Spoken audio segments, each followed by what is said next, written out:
Hello বন্ধুরা, কিছুদিন আগে আমি আর আমার বর মিলে দীঘায় ঘুরতে গেছিলাম। কখন গেছিলাম? রাত ৩টের সময় বেরিয়ে পড়েছিলাম। হঠাৎ করে বর এসে প্ল্যান করলো অফিস থেকে এসে, চলো কোথাও ঘুরে আসি। বলছি কোথায় যাবো? বলে চলো না ঘুরে আসি। তো দুজন মিলে প্ল্যান করে বেরিয়ে পড়েছিলাম ৩টের সময়। গাড়ি করেই গেছিলাম, বাইকে করে। ঠিক অন্ধকার রাস্তা দিয়ে যাচ্ছি। তারপরে ওখান থেকে একটা জায়গায় গিয়ে একটু চা খেলাম। চা খাওয়ার পর আবার বেরিয়ে পড়লাম। ওই দিনকেই ফিরে এসেছিলাম। ওখান থেকে যেতে যেতে আমরা প্রথমে গেছিলাম তাজপুরে।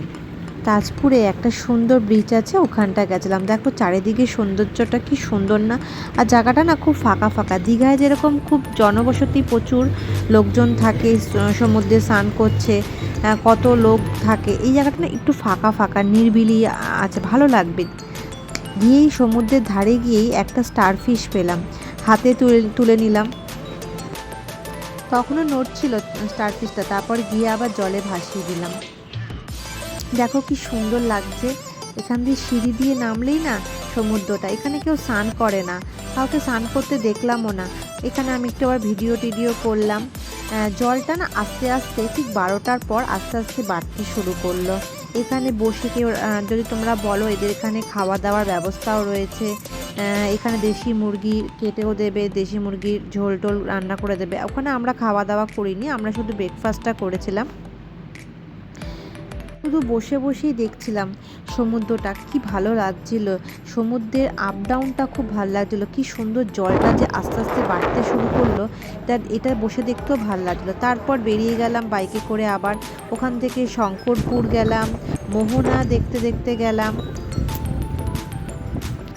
খুব সুন্দর লাগছিল প্রকৃতিটা দেখতে। আমরা অনেকবারই দীঘায় গেছি, কিন্তু এইভাবে বাইকে করে যাইনি। বাইকে করে যাওয়ার মজাটাই কিন্তু আলাদা। এবারে আস্তে আস্তে ঢুকছি আমরা দীঘার দিকে। চারিদিক দিয়ে গাছ, মাঝখান দিয়ে রাস্তা দিয়ে যাওয়াটা একটা মজাই আলাদা।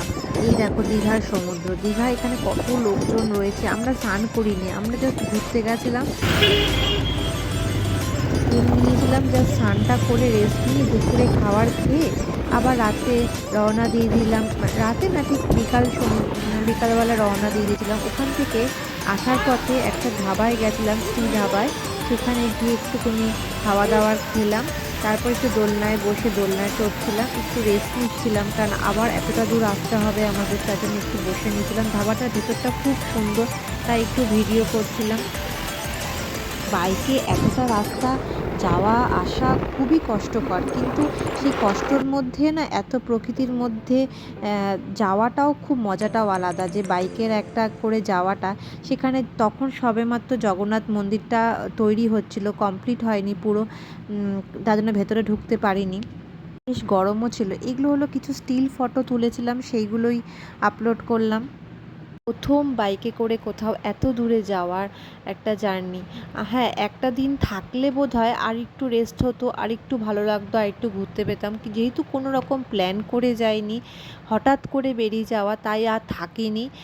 যেদিনকে গেছি সেদিনকেই ফিরে এসেছি। তোমরা ডেটটা দেখতে পাচ্ছ নিচে, যে আমরা কবে গেছিলাম। তোমাদের কাছে ভিডিওটা, যেহেতু চ্যানেলটা আমার নতুন, তার জন্য তোমাদের কাছে ভিডিওটা এখনই শেয়ার করলাম। কিন্তু খুব মজা হয়েছিল ওই একটা দিনে। খুব যেরকম ধকল হয়েছিল, কিন্তু মজাও খুব হয়েছিল। তোমাদের আমার ভিডিওগুলো কেমন লাগছে তোমরা প্লিজ জানিও। করো, যারা যারা দেখছো একটুখানি লাইক করো আর সাবস্ক্রাইব করে দিও চ্যানেলটাকে। চলো আজকে এইটুকু, টাটা।